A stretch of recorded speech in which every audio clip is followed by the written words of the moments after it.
नमस्कार मित्रांनो, मी सचिन टिंगणे आपणा सर्वांचे इज इंग्लिश चॅनलवर स्वागत करतो.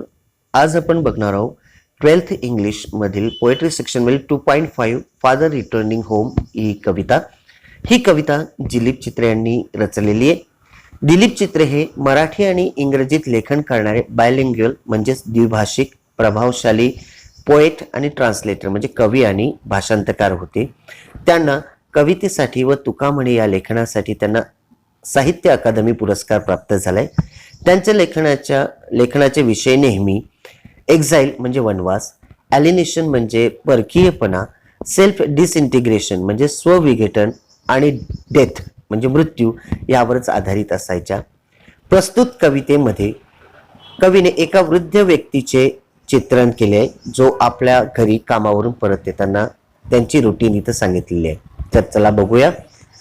It draws a portrait of a suburban commuter. या कवितेमध्ये उपनगरातील प्रवास करणाऱ्या व्यक्तीचे चित्रण केले आहे. It depicts his dullness, monotonous, exhausting and pitiable daily routine. या कवितेमध्ये त्या प्रवास करणाऱ्या व्यक्तीचे कंटाळवाणे, नीरस, थकवणारे व सोबतच दयनीय असे डेली रुटीन सांगितले. The person is hard working. या कवितेमध्ये जो व्यक्ती इथे कवीने रेखांकित केलेला आहे तो व्यक्ती खूप कबाळ कष्ट करणार आहे. He works and thinks always about his family. तो नेहमी आपल्या विचारामध्ये आणि कामामध्ये सुद्धा आपल्या फॅमिलीचाच विचार करत असतो. But his family never care and share thoughts and happiness with him. ते पण त्याची फॅमिली त्याच्या बाबतीत केअर करत नाही आणि कधीही त्यांच्यासोबत काही गोष्टी शेअर करत नाही. या कवितेमध्ये सांगितलेल्या काही गोष्टी म्हणजे ही stale food and lack of sharing.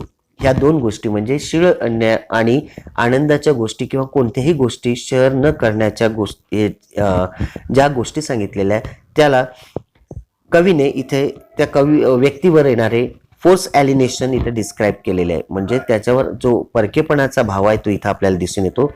He becomes lonely and puts himself in isolation from materialistic world. आणि तो यामध्ये एकटा पडतोय आणि या जगापासून वेगळा एकांतात जातोय, हे या कवितेमध्ये सांगितले. तर चला बघूया आपण father returning home. Father returning home. My father travels on the late evening train. माझे वडील उशिरा रात्रीच्या ट्रेनने प्रवास करतात. Standing among silent commuters in the yellow light. ट्रेनच्या त्या पिवळ्या प्रकाश देणाऱ्या लाईटच्या प्रकाशात शांत सहचार्यासोबत प्रवास करत असतात. Suburb slide past his unseen eyes. आणि जे उपनगर आहे ते कसे मागे पडत आहेत त्यांच्याकडे त्यांचे लक्षही नसते, कारण ते नेहमीचं रुटीन झालंय, त्यांना त्याची सवय झाली, त्याकडे त्यांचं लक्ष नाही आहे. He shirt and pants are soggy and his black raincoat stain with mud and his bag stuff with books is falling apart. इथे सांगितलं आहे he shirt and pants are soggy and his black raincoat. त्याचे shirt आणि pant पाण्याने ओले झालेले आहे आणि त्याचा काळा रेनकोट स्टेन्ड विथ मड आणि चिखलाने तो भरलेला आहे. And his bag stuff with books is falling apart. आणि त्याची बॅग जी आहे ती बॅग पूर्णतः पुस्तकाने भरलेली आहे, जणू त्यातून काही पुस्तक खाली पडतील असे कोंबून कोंबून पुस्तक त्यामध्ये भरले आहे. यावरून त्या व्यक्तीची वाचनाची आवड आपल्याला दिसून येते. His eyes dim by age. वयानुसार त्याची दृष्टी कमी झालेली आहे. Fade homeward through the humid monsoon night. त्याची अंधुक नजर या पावसातही घराच्या दिशेने धावत आहे. Now I can see him getting off the train. आता मी त्यांना ट्रेनमधून खाली उतरताना बघतोय, ते खाली उतरत आहे. Like a word drop from a long sentence. जसं की एका मोठ्या सेंटेन्समधून एखादा शब्द, निरर्थक शब्द जसा खाली पडतो, इथं निरर्थक शब्द म्हटलेला आहे, एक लक्षात घ्या. म्हणजे त्या व्यक्तीचं महत्व इथं सांगितलेलं आहे. Like a word drop from a long sentence he hurries across the length of the grey platform. आता इथे जे ग्रे प्लॅटफॉर्म इथं जे सांगितलं आहे, वयाचं इथं यांनी कवीने इथं दर्शवलेलं आहे की ग्रे म्हणजे वयाची उतरते कळा, वृद्धपणा इथे त्या व्यक्तीच्या बाबतीत सांगताय. He hurries across the length of the grey platform. त्या प्लॅटफॉर्मवरून तो जातोय, तो वृद्ध व्यक्ती तो प्लॅटफॉर्म क्रॉस करत आहे. Cross the railway line. आणि ही रेल्वे लाईन आहे ती सुद्धा क्रॉस करतोय. Enters the lane. रस्त्यावर लागतोय. He chappals are sticky with mud but he hurries onward. या पावसाच्या मोसममध्ये या वातावरणात सुद्धा त्याच्या पायाला चपलीला त्याच्या पायातील चपलीला मड चिटकलेला आहे, पण तरी सुद्धा तो आपल्या घराकडे जाण्यासाठी धावपळ करतोय. Home again I see him drinking weak T.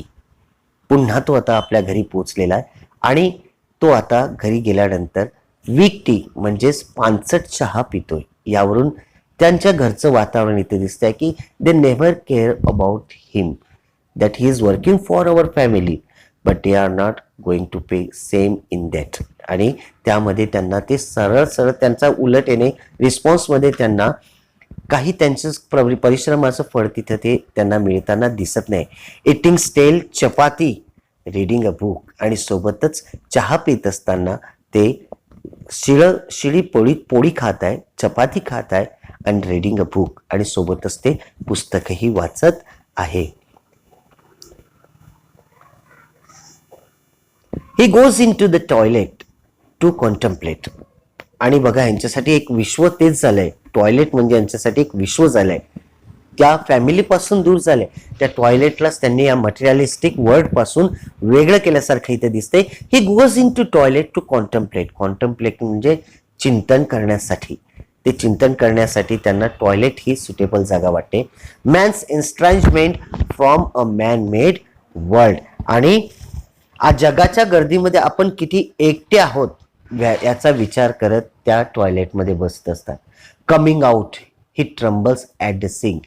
ते स्वतःला सावरताना जेव्हा ते टॉयलेटमधून बाहेर येतात आणि स्वतःला सावरतात तेव्हा ते ट्रम्बल्स करतात. That means it says the edge. या वाक्यातून आपल्याला कळते की त्यांचं वय खूप झालेलं आहे आणि ते बाहेर आल्यानंतर ट्रम्बल करतात, शिवर करतायत.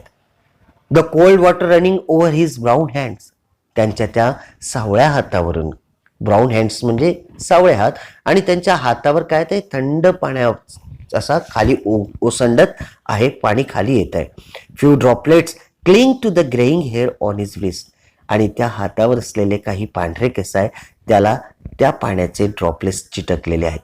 ही sullen children have often refuse to share. त्यांची जी उद्धटे जे मुलगे आहेत, त्यांची सुस्त गैरवर्तनी जी मुले आहेत त्यांच्यासोबत बोलण्यात रस दाखवत नाहीये.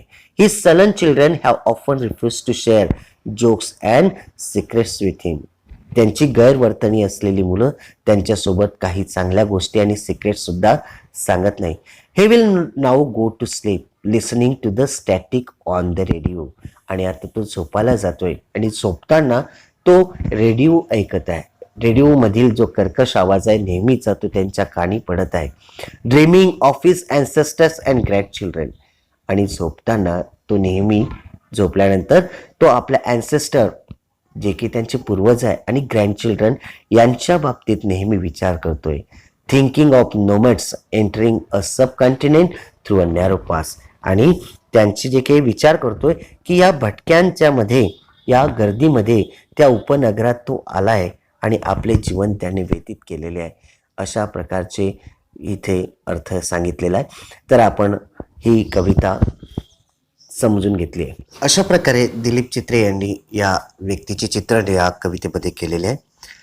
तो नेहमी आपल्या फ्युचर, प्रेझेंट, पास्ट या बाबतीत विचार करतोय आणि एका या एल्डरली व्यक्तीबद्दल, या वयोवृद्ध व्यक्तीबद्दल त्यांची चिल्ड्रेन, ओन चिल्ड्रेन जे आहे कसे त्यांना निग्लेक्ट करतात, त्यांना दुर्लक्षित करतात आणि त्यांची केअर घेत नाही.